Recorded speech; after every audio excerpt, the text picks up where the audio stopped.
one of the reasons why I was excited to bring in your fresh perspective, because so much has changed since the last time I had you on, right? The job wasn't open the last time that I spoke to Larry Blustein on the show. And since that time, in all the episodes we've done since Friday, I've been throwing out probably the same 7 or 8 names pretty consistently. But you and I were talking off air before we started the show, and you brought up a name that I haven't mentioned yet this past, 4 or 5 days, and that's Jeff Scott, former head coach at USF. Do you believe Jeff Scott could be a good candidate or should be a good candidate for this offensive coordinator job? Most definitely. Here's a guy. Look at Clemson over the years. He's the guy that orchestrated all of the, all those high-powered offenses. You look at the quarterbacks that he had under his tutelage in the time at Clemson. Going back to Taj Boyd, and obviously, some of the top guys over the last couple of years. 2 number 1 draft picks.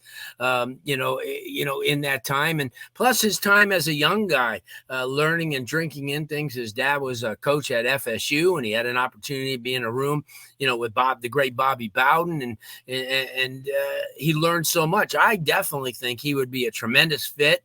And people bring up what happened at USF. He was thrown into the position at a tough time during the pandemic, so he really didn't get an opportunity, to start, from a running start. He had to kind of dig his way out. USF is not the most desirable place because they're just not they're not a Power 5 school.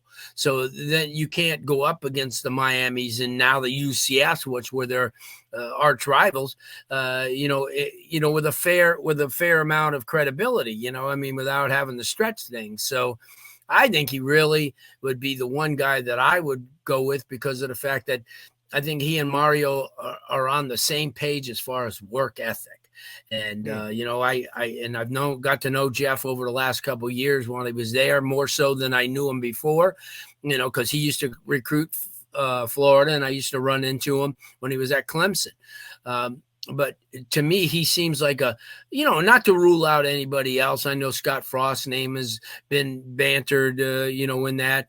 Also Marcus Arroyo, who coached with him at Oregon, and he was in the same situation at UNLV because I, haven't gone there. I kind of watched that situation pretty closely. He was another one that was thrown into the wolves at a time when the pandemic was around, and UNLV. And also, I didn't watch UNLV the way that you did, being an alum, but it seemed like, obviously they weren't good from a win-loss standpoint, but it seemed like they were getting a little better every year. So it looked like the trajectory while Arroyo was there was going steadily upward.